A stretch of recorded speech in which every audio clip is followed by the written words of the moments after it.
So last time we talked about how to choose a gate for spectrogram measurement, as well as how to choose a filter for sonogram measurement. The idea is similar. As shown in this picture, if you have a very narrow gate function, you have very high time resolution, but the price you have to pay is the gated spectrum would be very broad, which would be very difficult to determine the peak frequency, omega 1. So you lose the spectral resolution and vice versa. So it turns out that the signal pulse itself could be the best choice in spectrogram or sonogram measurement. So that will motivate new pulse measurement techniques, such as frequency-resolved optical gating with acronym FROG. So in section 6-2, we will discuss FROG measurement. We will focus on one of the specific FROG families, the SHG FROG technique. And we will try to explain why FROG is actually a two-dimensional phase retrieval problem, okay, which is very useful not only in pulse measurement but also in diffraction optics. Okay. And we will introduce the iterative Fourier transform algorithm that will help us to reconstruct the unknown electric field from the FROG trace. And finally, some practical issues. So FROG is actually not just one technique, but a family of many techniques, but they share common characteristics. So in doing FROG, you need to prepare a gate pulse, G of t, in addition to your signal pulse, A of t. And sometimes the gate pulse comes from the signal pulse itself, but sometimes not. You have independent gate pulse. Okay, we will talk about this later.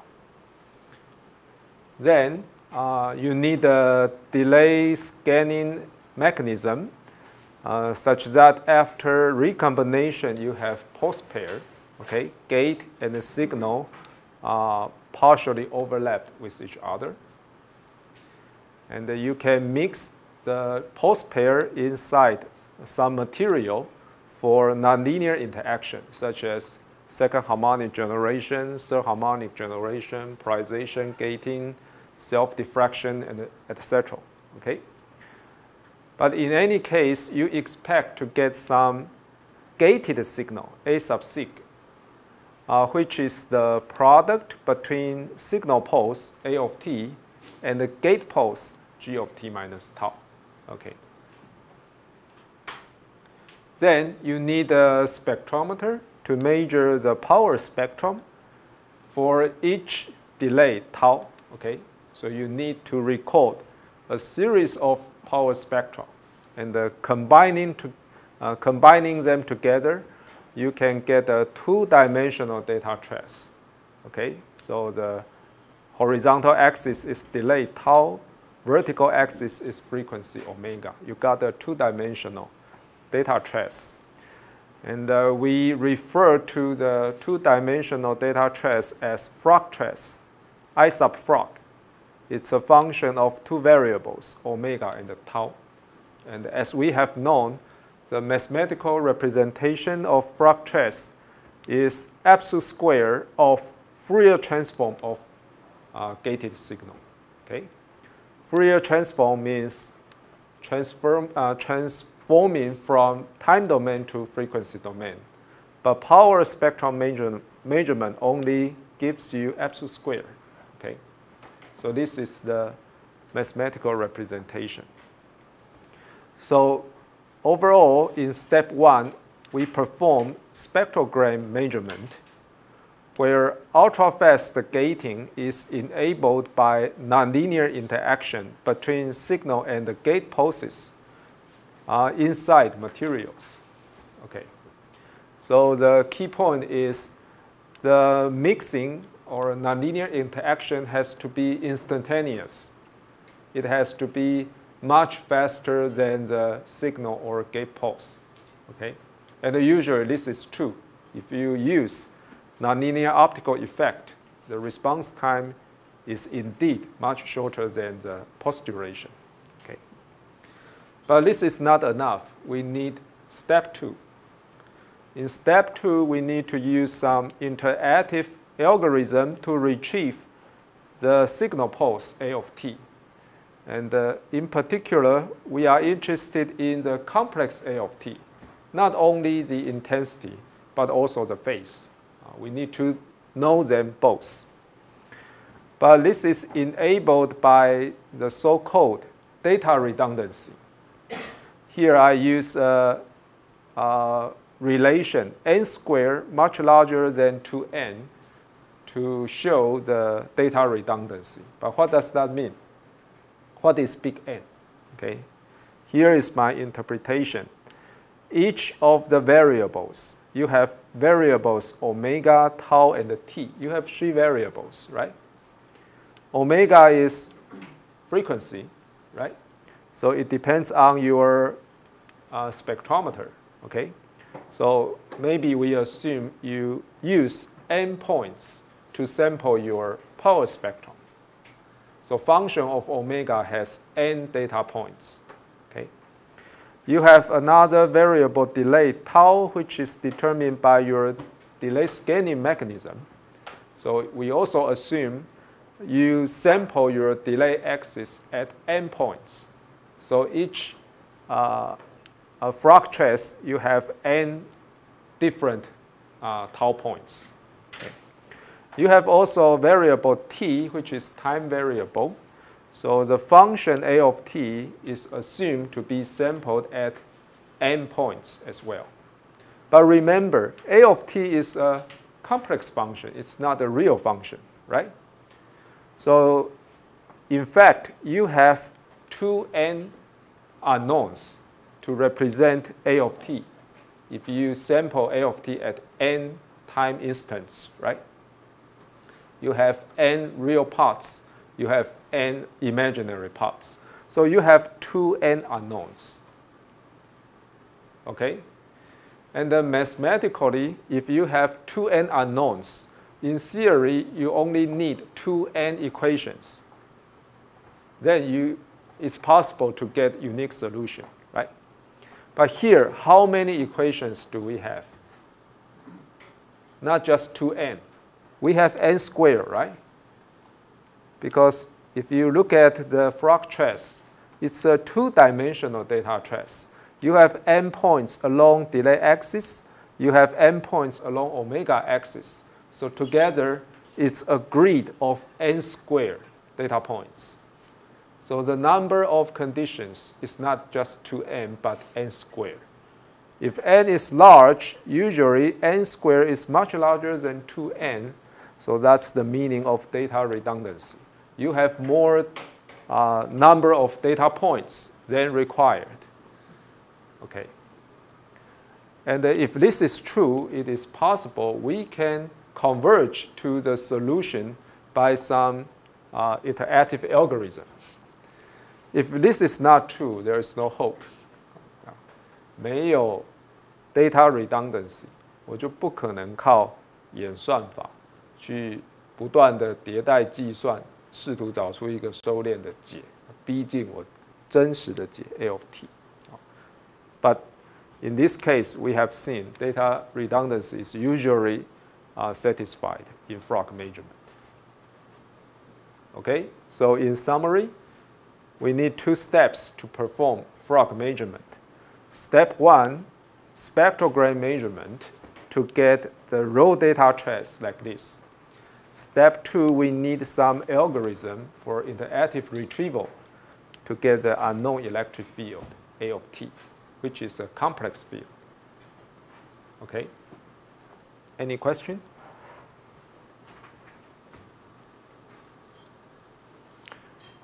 This slide shows the standard SHG Frog setup. You can see it's very similar to the non-collinear intensity autocorrelation setup, right? So basically, this is a microsine interferometer and a non-collinear geometry. That means the two output pulses propagate in parallel with each other, but along different axes.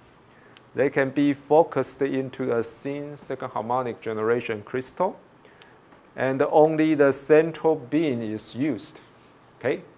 And we have also known the second harmonic field of the central beam is proportional to A of t times A of t minus tau times the carrier contribution e to the minus j omega 0 tau, okay? But this is independent of t, right? This is just a constant in terms of variable t. So you can neglect the contribution from the last term, just A of t times A of t minus tau. Then, different from intensity autocorrelation, we need a more sophisticated detector, not just a point detector, but a spectrometer and a detector array to get power spectrum for each delay instead of pulse energy for each delay. Okay, that's the only difference. Then you can get a Floch trace. Okay, and then mathematically, the Floch trace is proportional to absolute square of Fourier transform of the gated signal, which is A of t times g of t minus tau in general. But if it is SHG Floch, second harmonic generation is used as nonlinear mechanism. You can see g of t is equal to A of t. The gate pulse is identical with the signal pulse itself. But that only holds in SHG Floch. If you are doing other Floch techniques, the g of t is no longer equal to A of t, but related to A of t, of course. So this is certainly an example of self-optical gating, right? In coherence with what we mentioned, the best choice of gate pulse could be the signal pulse itself. And this is an example of implementation about the idea. Okay, some properties of SHG Floch trace. Okay, so before we actually looking at how to retrieve the signal field from the Floch trace, I want to show you some basic properties of general SHG Floch trace. This is the fact. Electric field E of t and the electric field E of minus t will give rise to the same Floch trace. What is E of minus t? It's the time reversed version of E of t, right? 就是把你的脉冲给它 mirroring， 就变成 E of minus t. Okay, but you can see they will generate the same Floch trace. Think about the setup. 如果你把你的 A of t 把它逆转，你会得到一模一样的 Floch trace, right?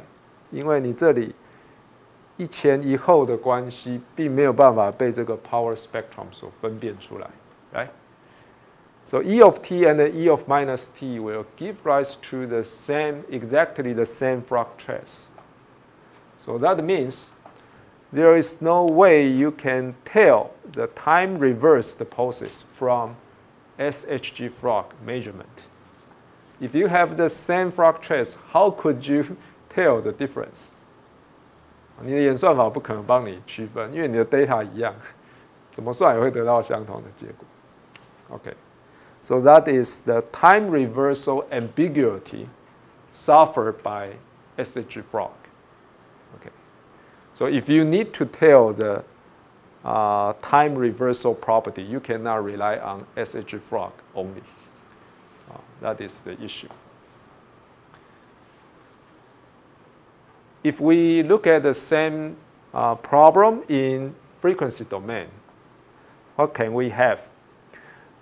you can try to write down the spectral envelopes of E of t and E of minus t.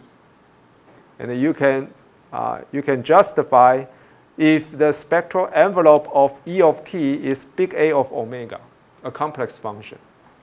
Then the spectral envelope of E of minus t would be this, A of omega complex conjugate.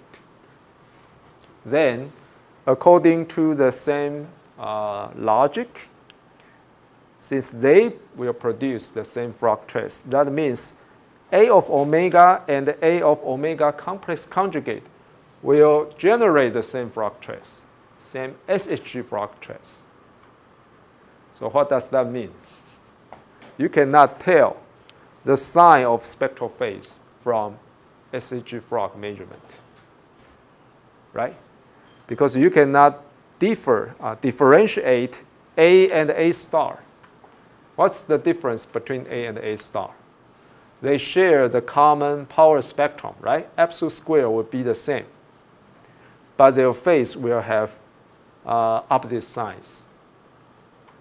For example, if A of omega has a spectral phase of convex function, then A star will have the spectral phase of concave function. 就凹口向上变凹口向下，分不出来。那分不出来就是你的相位的符号，频谱相位的符号分不出来。Okay.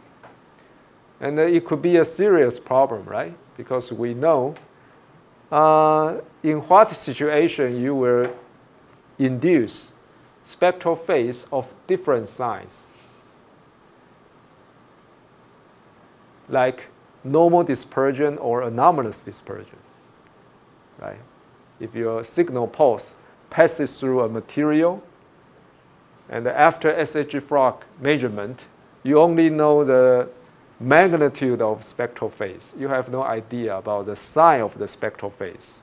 That means you have no idea about the material is normally or anomalously dispersive. 你连正负色散都分不出来。That is the sign of spectral phase ambiguity suffered by SHG Floch.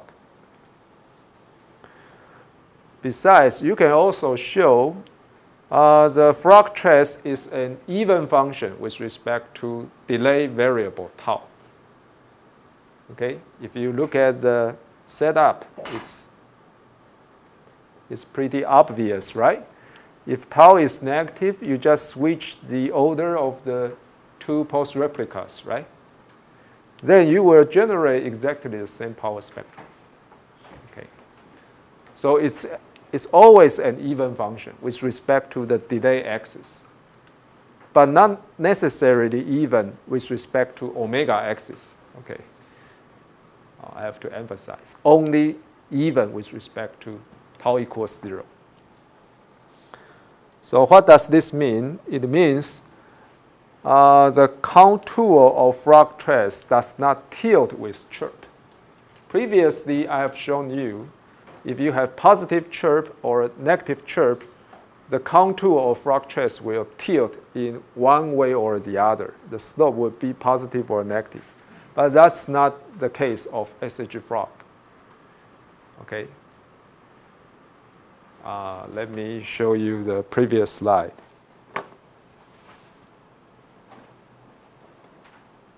Here.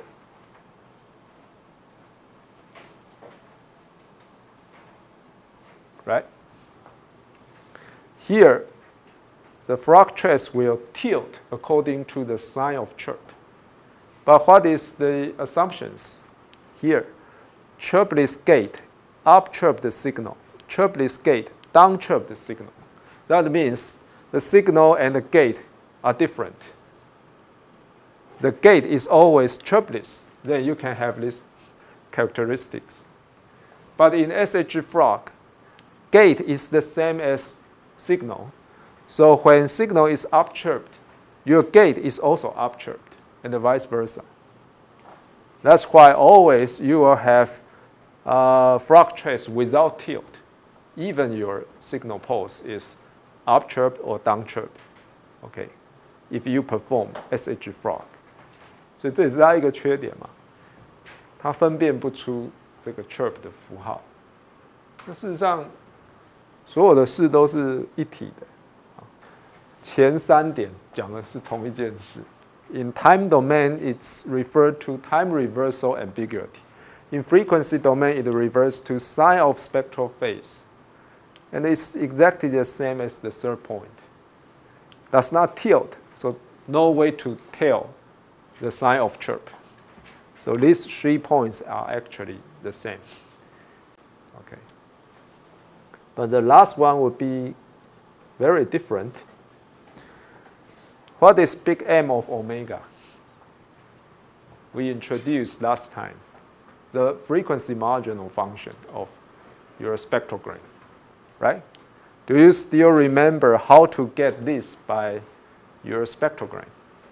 You have to perform integration, right? But with respect to which variable? You have 2 variables. If you want to get big M of omega, you have to remove the variable tau, right? So integrate with respect to tau, you got frequency marginal, okay?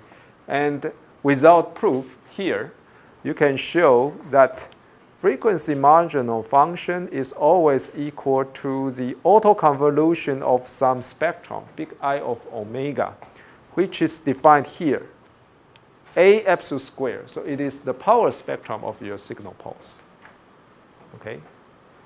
I suggest you to prove it by yourself. It's not difficult. And what is autoconvolution? It's explicitly represented here. I of omega, change of variable from small omega to big omega. So you have I of big omega times I of small omega minus big omega. Integration with respect to new variable, big omega. This is the definition of convolution, right? After the calculation, you got a function of small omega, which would be the frequency marginal function. Okay, so is this relation useful in practice?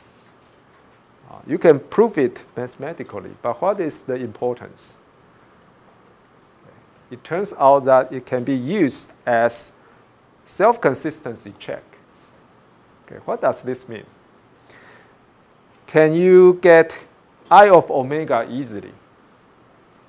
Yes, it's just signal power spectrum. So use your spectrometer, you can have it easily. Can you have frequency marginal function easily? Yes, because you must have frog trace, right? And after that, you just perform numerical integration. You can have big M of omega. So you can get these 2 functions easily, but with different approaches. One is from direct